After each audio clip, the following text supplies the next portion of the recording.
How much did you get done this last year and a half of the pandemic? Unless you're one of the many essential workers who bravely risk infection, maybe you didn't get as much done as you wanted to. I know I didn't. Because during most of the last year and a half, I suddenly found myself with much more time on my hands.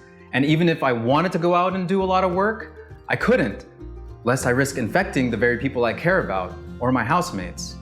And then I actually got COVID and I kept to myself in my room. And then even Zoom meetings began to be too laborious for me. The pandemic forced me to confront a situation that most of us will encounter at some point in our lives. What if you can't do what makes you useful? After about 10 days, I felt strong enough to start going for walks outside my room. And I passed a Sunday in quarantine when I would normally have been celebrating Mass outdoors with all my parishioners. And on my walk, I thought about how the work went on without me. Other priests were celebrating Mass. People continued classes and meetings online. And rather than feeling grateful, I felt disturbed. 3 lines kept repeating themselves in my head. They got along fine without me. I'm not essential. I am what I do. Mind you, nobody said this to my face. I had just internalized some habit of thinking about myself, valuing myself based on my usefulness and my productivity. And when I wasn't doing much, this led to a bout of self-pity. I saw how my immigrant parents worked really hard to make sure that we had a comfortable life here.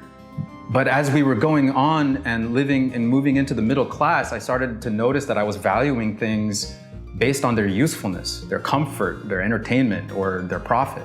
But then I remembered living and working in a community with differently abled people. People who couldn't care for themselves, so I had to cook for them and give them medicine and generally keep the peace in the house. But often I became impatient with them, and because of that, I was frustrated with myself.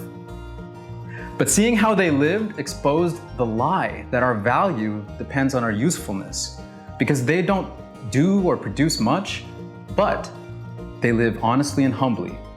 They are willing to ask for help. They welcome people with joy, and they forgive offenses. For Christians, this is their godliness.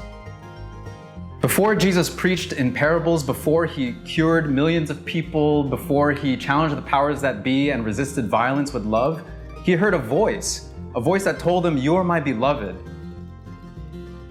So what if you can't do what makes you useful? Maybe people will be disappointed in you. Or maybe you'd hear that same voice that Jesus heard when he came out of the waters of the River Jordan.